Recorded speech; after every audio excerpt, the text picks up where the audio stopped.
In this edition of WUCF Artisodes, we meet a Central Florida artist who invites the community to be the photographer.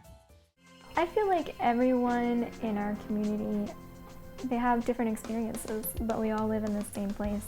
So it's just kind of an interesting way to get a look into other people's lives and see how they experience the city and what their favorite things are or favorite places. And it's just a nice way to get to know people.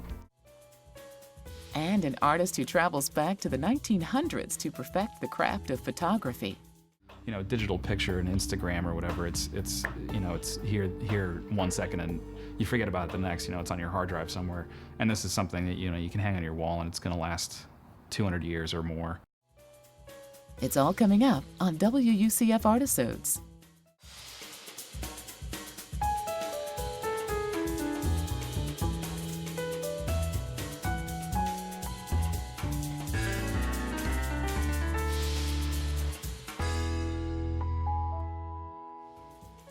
Elizabeth Kruckmeyer started Panorama as a photography project to learn people's stories and see the community through their eyes. She places disposable cameras around town for people to find and take to photograph their lives. She enjoys seeing different perspectives and loves getting people involved who may not consider themselves artists.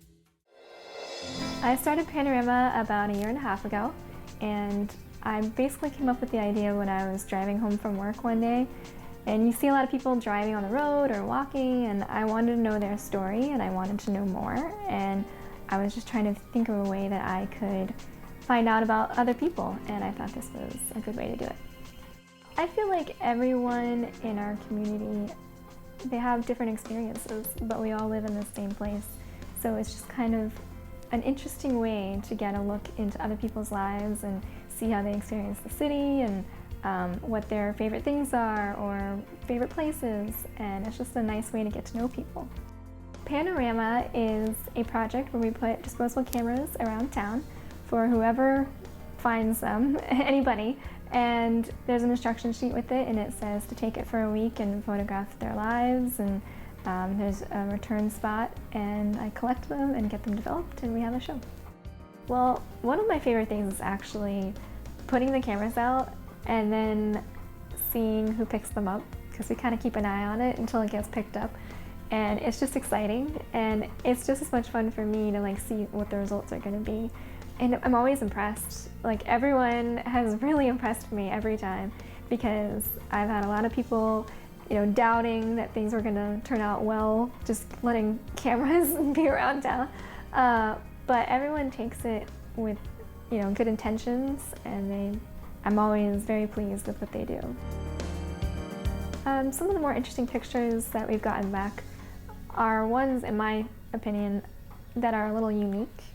There was one from this past year where a girl found these animatronic figures that had been outside, and there's a whole backstory to it, and it was just a weird picture, but it was just really interesting. And of course I like, the pretty scenic shots too, but the ones that are something that you might not see otherwise, and that's kind of why I like the project in general, because it's one thing for a photographer to come into a setting and take pictures, but to get the point of view of all the people that live there and different angles of the city, it kind of adds a different element. I would say one thing that I think is really cool about the project is you don't have to be an artist to be involved in it. I mean, anybody can pick up a camera. So, it kind of opens the door, I think, to people who might not consider themselves artists, but now they're part of this art project and they're in a gallery, and I think that's a pretty cool experience. I think the disposable camera is a cool way to do it because, first of all, it lets people just take the shot. They don't have time to review it, they can't edit it, they can't delete it, it's just a one-shot picture, and the quality of the film, even though it's just a disposable camera, gives it a really cool effect, and it looks pretty neat, I think. J.W. Johnston no longer hurries. After a life-changing outdoor photography workshop, he departed from the fast-paced world of broadcast journalism and turned his hobby into his passion. Johnston now makes time for small moments and captures beauty in the natural landscape. The work that I do with shutter speed and flowing water and trying to find light and form that is compelling in the water. And I eliminate everything else that doesn't belong and just focus on the one piece or the one form that is compelling to me. My name is J.W. Johnston, and I'm a photographer.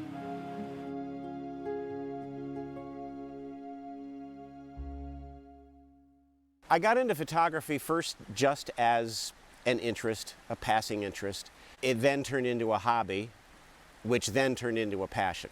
I think the event that most changed my whole feeling about photography was a workshop I took, actually 2 workshops, in the Adirondacks with noted large format photographer Nathan Farb.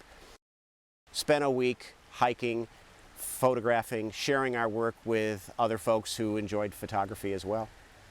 And it was just a wonderful, life-changing experience.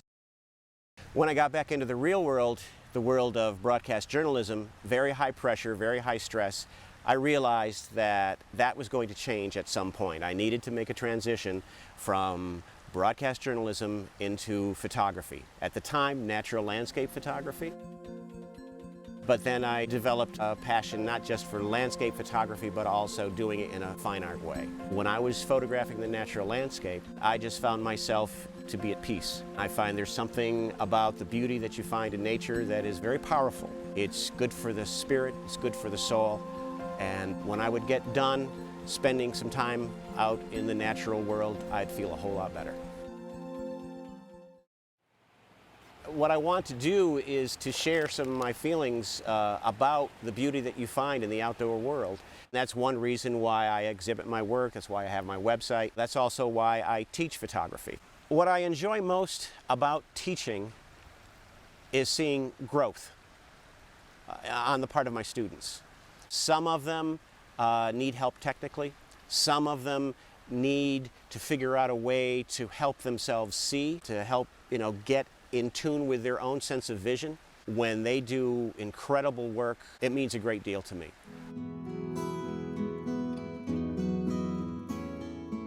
I just experience where I am. And that's what I tell my students as well. Experience where you are. Do not be in a hurry. If you're not in a hurry and you just breathe the air, you feel the breeze on your skin, the sun on your face, you see maybe a meadow full of grass, the grass blowing back and forth in the wind, something like that. Eventually, if you slow down and you are where you are, instead of thinking about all these other peripheral things that don't matter at that moment, you'll find something. Or as I like to say, it will find you. The interesting thing about wanting to share my work is when you do share work that means something to you, you've invested a good piece of yourself in it, and when you share that with someone, you're kind of putting yourself on the line and you're hoping they either get something out of it. They don't have to appreciate the same thing that you might appreciate, but if they get something that means something to them out of looking at the work, then that's wonderful. It was in Shenandoah National Park where I think I really became a photographer. I didn't have a lot of bells and whistles with my equipment. It was real basic. It was composition at a very basic level. I think I learned how to see. And there was a great sense of pride and accomplishment if I could, without all these bells and whistles, without digital technology, able to produce wonderful work. There's a magazine out there that caters primarily to collectors of black and white fine art photography. They highlighted my work on a couple of pages, which was a thrill, because it's always been a goal of mine. The great thing about photography is, in some cases, it slows you down, it brings you closer to your world. If you want to be a good photographer, one of the wonderful things about photography, if you go about it right, you'll begin to look at the world with a sense of wonder. Your appreciation of the world in which we live, I think, will be enhanced. Graham Nash is well known for being a founding member of the Hollies and Crosby, Stills and Nash. But what many fans may not know is that Nash got his start as a photographer. Take a look. The Morrison Gallery, an exhibit filled with familiar faces in the crowd and on the walls. But the creator of these images might surprise. I've been a photographer longer than I've been a musician. I started making music when I was about 13.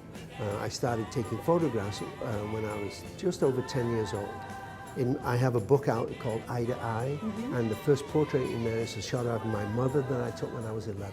A gift from father to son. We were a very poor family, and one of the joys in his life was to take his kids out to the zoo and take pictures of them and develop them in we lived in what's called 2 up, 2 down. It was 2 small rooms downstairs and 2 small rooms upstairs, and 1,000 of them in a row.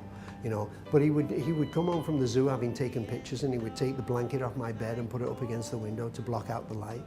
And he showed me the magic of photography, and I've never forgotten that moment to this day. Another exact moment in time sent Graham on a leap of faith that changed his course and the soundtrack of his life. I think leaps of faith are based on something. I had heard me and David and Stephen sing. And when I decided that I would have to leave the Hollies and I went back to town, people said, "Oh, you're leaving the bloody Hollies? Are you daft? All that money and fame and girls, are you crazy?" But they had not heard what I had heard. I had heard me and David and Stephen sing together. There was no choice in my life. In the morning, when you rise, do you think of me and how you left me crying?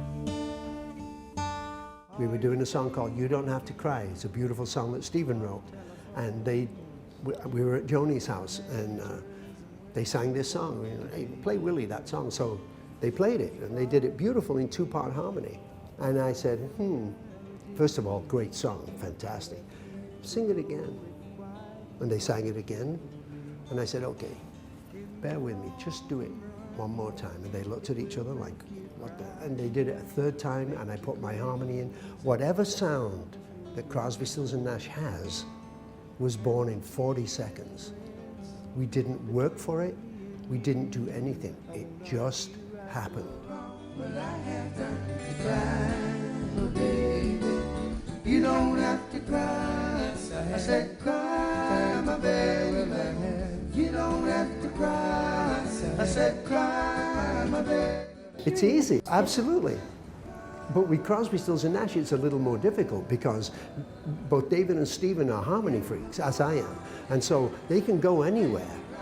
And it just, what is most natural, and the thing that happens most is whoever wrote the song usually sings the melody, like in Helplessly Hoping. Stephen wrote that beautiful song, he sings the melody. So me and Cros go, okay, should I go above Stephen, or should I go underneath and then you go underneath me, or do you want to go above Stephen and I'll just stay here? You know, we just look at each other and go, and then go, okay, go. And it's easy. I don't know what to say, it's easy. He runs, wishing he could fly high, only to trip at the sound of goodbye. Whether in music or photography, knowing where he belongs seems key.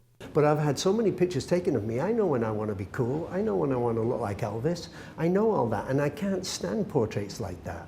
I don't want people to know that I'm there. I want to be invisible, because I think being invisible is the only way to get a true moment of something that I want to capture. And that portrait of Joni is a perfect example.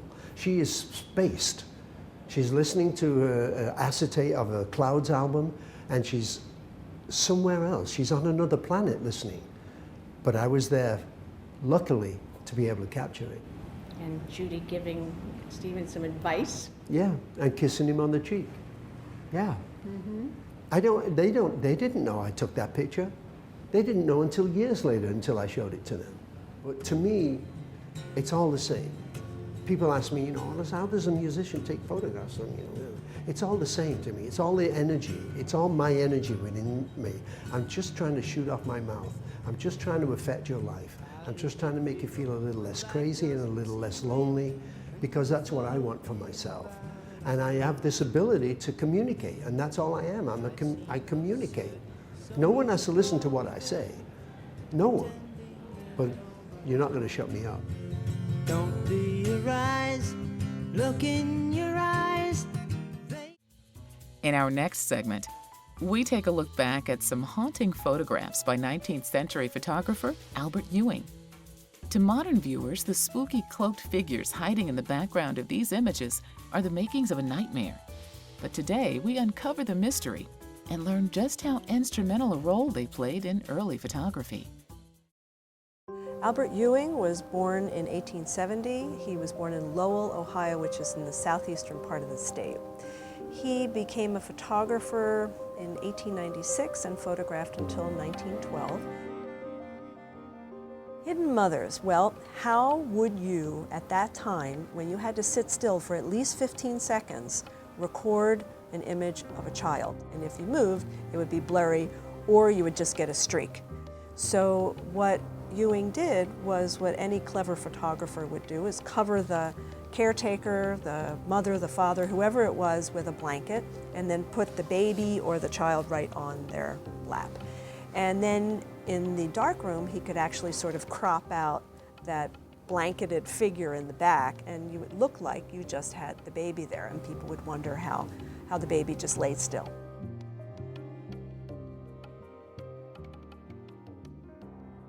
Well, we're looking at a very scary American horror story of a blanketed figure and 3 children. Really, though, it is mom under a blanket who's probably keeping her children calm. And you notice it's a dark material. So probably what he's going to do in the dark room, or what he did do, is make the entire background black. So all you would see is the kids. And then, of course, you crop out the legs. So if you go from, say, the shins up, you could actually see how you could create a nice little photograph of the 3 kids in that particular image without mom there. I think it's Ewing's blanket, and you can kind of see her hands holding the baby there. To me, what's interesting is if you think about what he had to go through in the darkroom to kind of get rid of the hands near the baby, or turn that plaid blanket into something that was black. That would have been the art of developing. And you know, even in this one, they probably had to redo it because the baby was not very happy.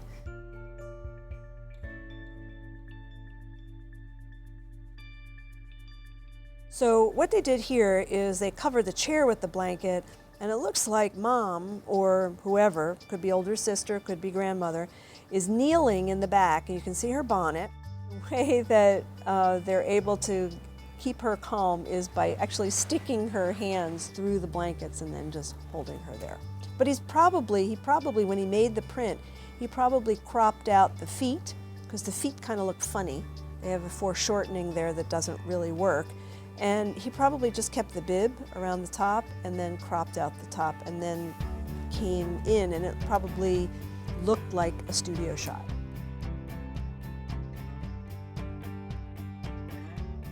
In the 1890s or the early 1900s was the first time that regular folks would be able to pay a quarter, a dime, or whatever it was to get a picture of each of their children. So in the early days, you see more family portraits. You don't really see pictures of individuals in the family. This was the first time where people could afford it.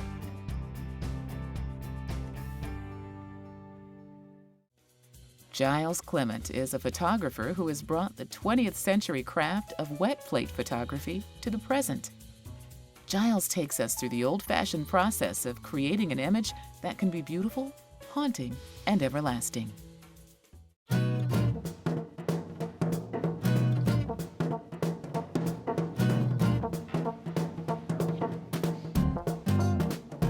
My name is Giles Clement, and I'm a wet plate collodion photographer. So you want a photo of you and your dog for your dad? Yes. Okay. I'm Ashley Schaefer. I'm here to have a portrait taken by Giles, send to my dad, and make him happy.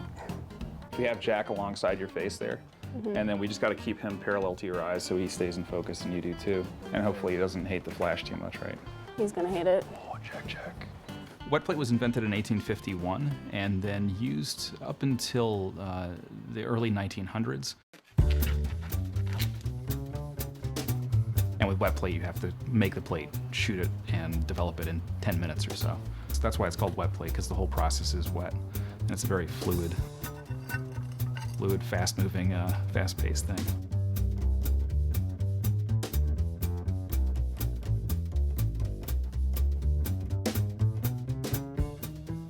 So you sit here and you just wait for him to do his thing, and then you get flashed, and you're done. All right. You're okay. It can be I think better. It's cute. We can do better, and just Yeah, I just had some dirt that got on right there, and then those drills are from the top running down. So you want to just try another one and we'll get it better? Okay. I just start with a regular piece of black glass, and I pour collodion on it, and it's a solution of cotton mixed with alcohol, ether, and some acid. When I dunk the plate into a tank of silver nitrate, the silver nitrate reacts with the chemicals in the collodion, and the silver then becomes light sensitive. So essentially what I'm doing is just taking a piece of black glass and turning it into a piece of film that I can then take a picture on. When I'm in the darkroom there, I put the plate in like this and then close it, and then that holds the film, and this is what goes into the camera. And then there's a dark slide that protects it, and when I'm ready to take the picture, I'll pull that dark slide out, and you can see the film, or the glass right there, so the image is made right on that.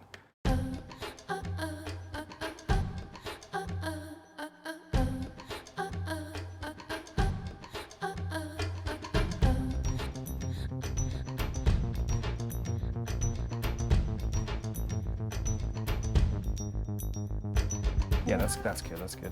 Okay, you good there? You're just looking into this big lens and don't really know what's going on because it doesn't really do a whole lot. It just sits there. The lens is made in 1849, so it's 164 years old, and it actually predates wet plate, so it was made for daguerreotypes, which is the first real method of photography. If everything's going fine, it's easy and anybody can do it. But it's when things start to go wrong, then trying to troubleshoot, find out what's going on. Learning from your mistakes is the long learning curve, I think, with it.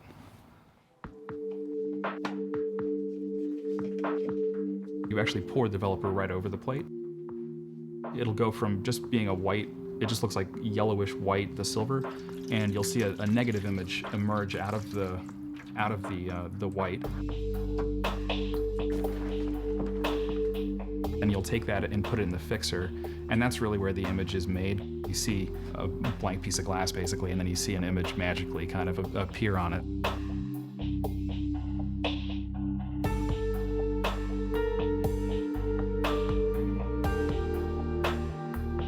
I like that it's always really cool and fun to see come to light.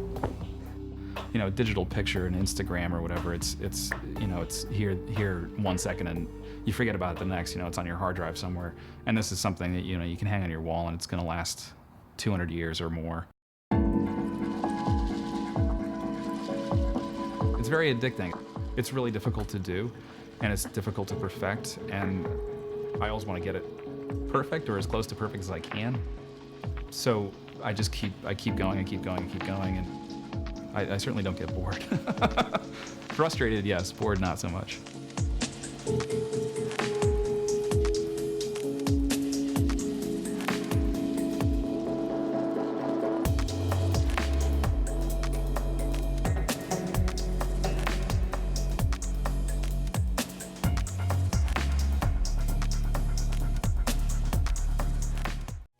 That's all for this week on WUCF Artisodes.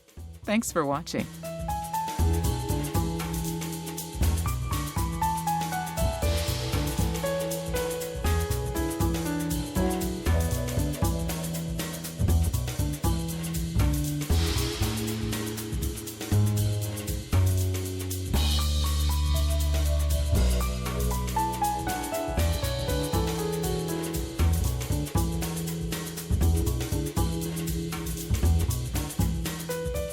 For more arts and culture, visit our website at wucftv.org/artisodes.